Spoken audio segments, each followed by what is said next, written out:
ابھی چراغوں کا سلسلہ تو جناب مہدی تلک چلے گا، ابھی تو زہرا کے گھر میں روشن ہوا ہے پہلا دیا حسن کا۔ جنت نے ایک مرتبہ شکوہ کیا تھا کہ قد اسکنت من الضعفاء والفقراء، پروردگار زیادہ تر تو نے مجھ میں ضعیف لوگ، فقیر لوگ رکھے ہیں جنت میں۔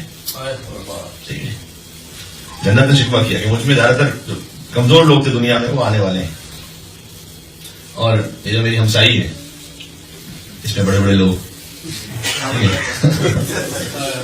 بڑے بڑے پولیٹیشینز، بڑے بڑے ماشاءاللہ کیا کہا جائے۔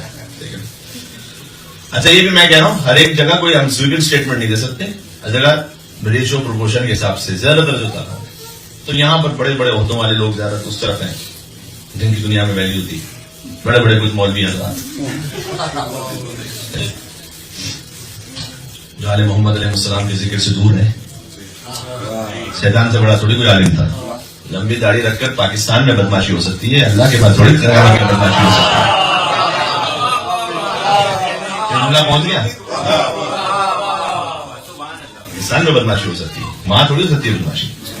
جنت نے کیا شکوہ کیا کہ قد اسکنت من الضعفاء والفقراء، زیادہ تر مجھ میں جن کی دنیا میں اتنا اسٹیٹس نہیں۔ اللہ نے جواب کیا دیا، شکوہ کیسے دور کیا؟ اللہ نے قد زینتک بالحسن والحسین،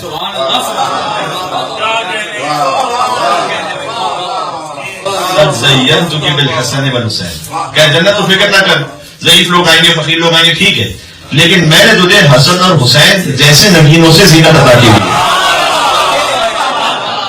قد زینتک بالحسن والحسین فماست الجنہ کما تمیز العروس، حدیث میں جیسے ہی جنت نے سنا کہ حسن اور حسین کے نگین جیسے نگینوں سے مجھے زینت عطا ہوئی، فماست العروس فماست الجنہ کما تمیز العروس، تو جنت اپنے حسن پر ویسے اترانے لگی جیسے دلہن اپنے حسن پر ناز کیا۔